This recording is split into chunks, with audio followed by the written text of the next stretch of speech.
where a disastrous flood in 2008 very nearly destroyed the heart of the city. But brothers Clint and Courtney have put their nonprofit money where their mouth is to help rebuild their community. Oh, geez, sorry. You all right? I'm good.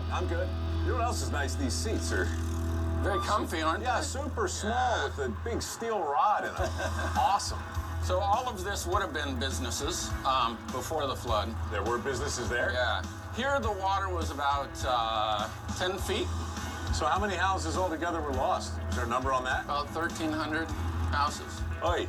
We rebuilt that house, that house, that house, that house, almost every house on this I was block. gonna say, wow. Seriously? There's like one that we didn't work on, yeah. So that was the main focus of your work then? Was rehabbing houses? Rehabbing and then also connecting neighbors. Every block that we worked on, we established a block group Right. where all the neighbors met and talked and shared information and just supported each other. Naturally, I'd like to meet some of the people who have been some of the benefactors of Matthew 25's generosity. This is my house right here. And so we start with Courtney's next door neighbor, Marilyn. We're here. Well, hallelujah. Hey there. Hi, how are you? I'm good. I'm Mike. I've seen you on TV so much. I love the program. No, we watch it every chance we get. Thank you. Your taste is impeccable. Have you ever seen anything like the flood? Never. I just never could believe what happened. And then it hadn't been for Matthew 25, I wouldn't be here yet. Were you surprised? Very. How come? You didn't think we could do it at first, did you? No, I really didn't. It was so devastating. I mean, it's you work all your life for all this stuff, and then it's all gone in a minute. Yeah. It's hard to believe. And then it's back. And now I'm back. Kind of hit the lotto with the neighbor. I sure got a good one, I'll tell you. Would you like to go in and look, see what they did to my house? I would. Place looks great. This is my living room. And that water must have been this high. It was 6.5 feet. 6.5 feet. Yeah, Water up to here. right. Marilyn's house was all but destroyed by the floodwaters. Thanks to Clint and Courtney and Matthew 25, she didn't have to call it quits and relocate. And the framework for a lifetime of memories has been rebuilt all around her. I'm so glad you made it back home. I am too. Thank you, dear. Well, you're welcome. Thank you. I got to meet somebody I like. You're so sweet. She's awesome. Bye, Marilyn. Bye. Hope for the species. Don't make fun of me. I'm on the back of a bicycle built for two. In addition to restoring houses, Matthew 25 has found creative ways to reclaim devastated properties where it's still unsafe to rebuild homes. This looks like food. Like this urban farm/park, appropriately christened Play With Your Food. We decided we should try to do something positive in places where houses couldn't be rebuilt because it's in a 100-year floodplain. Right. So we decided we'd do the whole play with your food. I love it.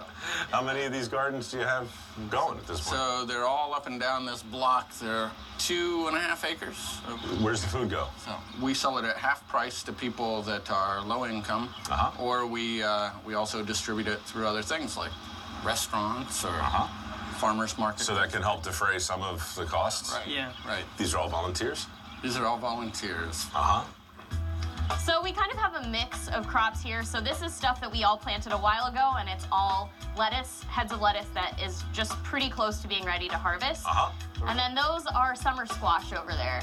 You want to take him over to the playground now? Sure, yeah. Take me to the Let's go to playground. And you can see we have a bunch more tomatoes planted over here. We just got some cucumbers planted over there. So this is truly play with your food. And the kids, I mean, it is amazing what they are willing to eat when they come out here and can pick things off after they've been playing and they feel like it's part of them having fun.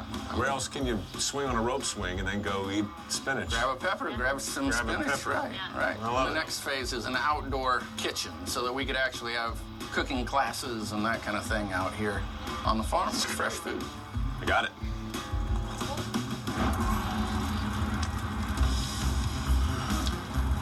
You've reached the final stretch of riding on this seat. No, the final stretch will be tomorrow morning when I get out of bed. Matthew 25 has done a miraculous job, but is there anything being done to help prevent such a disaster from happening again? To find out, we got to talk to Ron Corbett. He's the mayor of Cedar Rapids. Right after the flood, this area that we're standing now, we'd basically be 100% underwater. They called it like the perfect storm of floods.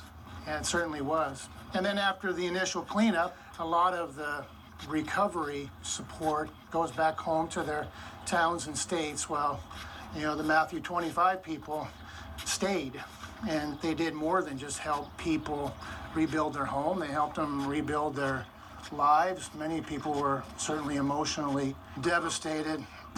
See that mountain over there in the background? And that's where all the flood debris is. And it's actually about 30 plus feet higher today than it was before the flood. A lot of memories, a lot of personal possessions that people owned are buried in that hill from the flood. So part memorial, part form, function. I mean, you got to put it somewhere, and that's. But we're building new memories now.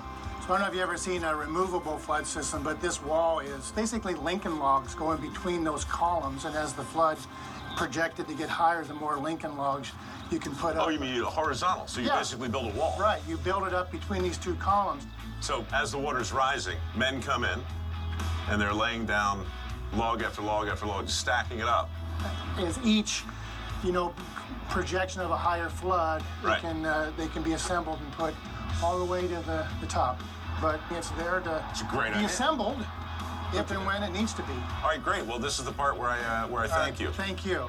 Hey, you know what? As long as we're saying goodbye, I'm going to thank you guys here as well. It's a nice little tableau. Really appreciate the time. Well, Thanks a thank lot you. for coming. For showing me. I appreciate the tour. You scared me to death on that bike 3 different times. I live to tell the tale. It was good. And as the plane flies over, I will bid you all another fond adieu. Thanks again for your hospitality. Appreciate it. From Cedar Rapids and all the Cedar Rapidians. Cedar Rapidians. Proud Cedar Rapidians. Well, then let's strike a proud pose, shall we? Proud. They've come back from the heart of calamity, and here they stand proud in the setting sun with the river behind them, looking like the heroes they are. I'm going to step away, and I'm going to continue to talk while I embarrass the 3 of you. Ladies and gentlemen, That's the great. pride I think we're- of Cedar Rapids. Good luck in the next election, Mayor. Thank you.